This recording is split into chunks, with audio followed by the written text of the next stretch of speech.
Today's DIY Pioneer Guy, we're making yogurt. Why do you ask? Well, because it's easy.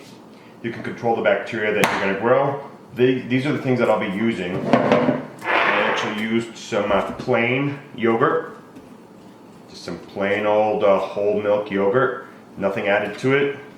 And some milk. My milk is actually going bad in 3 days. So it's still good and I'll be able to make yogurt with it. Stay tuned, show you how.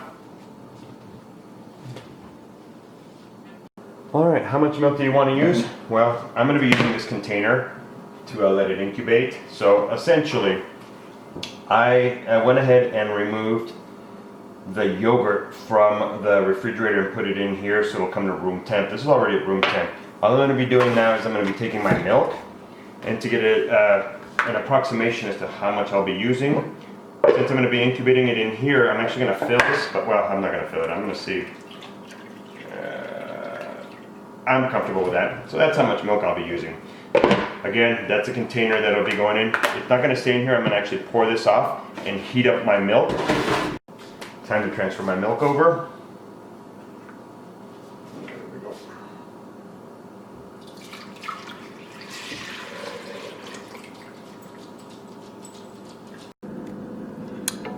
Okay, I'm stirring my milk.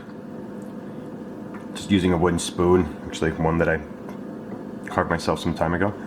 Using a wooden spoon, just consistently stirring it, letting it warm up. I'm going to be using a thermometer to confirm it's just below the boiling point at this. The boiling point for this is like 180.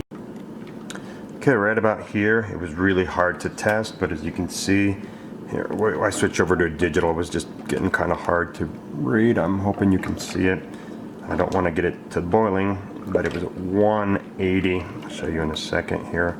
Hopefully you can read it as it continues to spike up.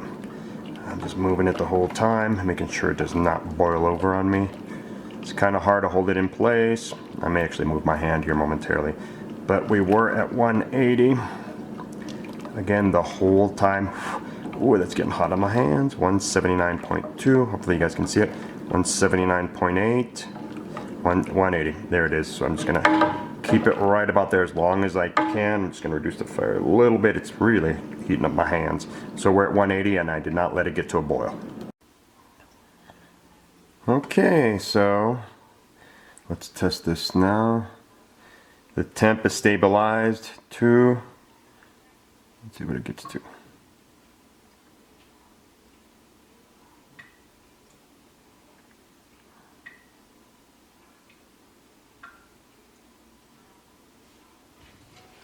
Still climbing a little bit. Hopefully y'all can see that. Autofocus. It looks like it's pretty stable at about 110.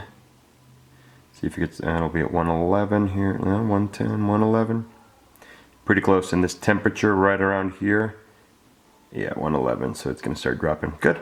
And this temperature is a temp at which when I get a drop, again, I stir it up a little bit, put my wrist in place here, as you can see that, and bloop, put a drop on there,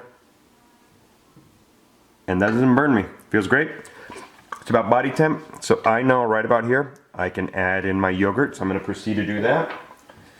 Do it on the video so you guys can see, hopefully. There we go, there it is, and I'm going to add in my yogurt mix. Did I say yogurt mix? I mean yogurt. But I am going to mix it up with my milk as I proceed to do this. As you will see, the consistency will change. What does that mean? So it just means that the consistency of the milk is what I mean. Now that we added the yogurt, it'll start thickening up.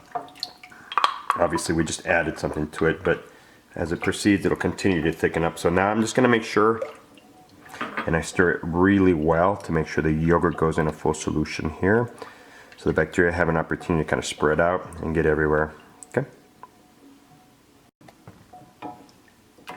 Okay.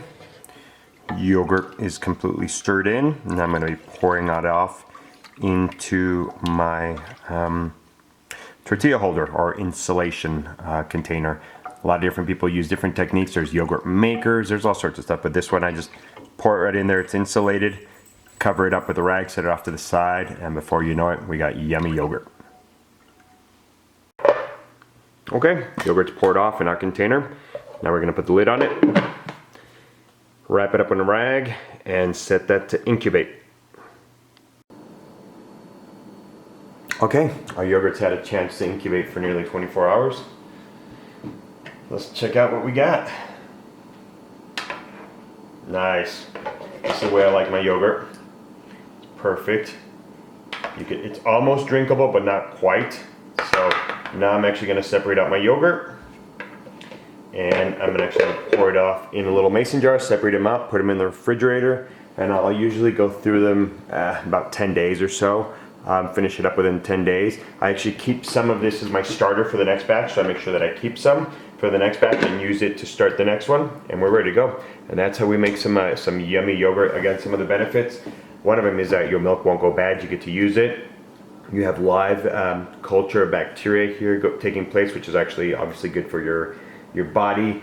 Additionally, there's no additives. You've seen exactly what goes in there. It's just whatever's in your milk and whatever's previously in your yogurt. You just kind of keep propagating this and should be good to go. Thanks guys, appreciate it. Stay tuned for the next episode of DIY Pioneer Guy. Okay, as you can see here, we have our finalized dressed up yummy yogurt. Have these mason jars which I've dated. I'm going to put those away in the refrigerator, and I like to dress mine up with a little bit of honey, vanilla, cinnamon.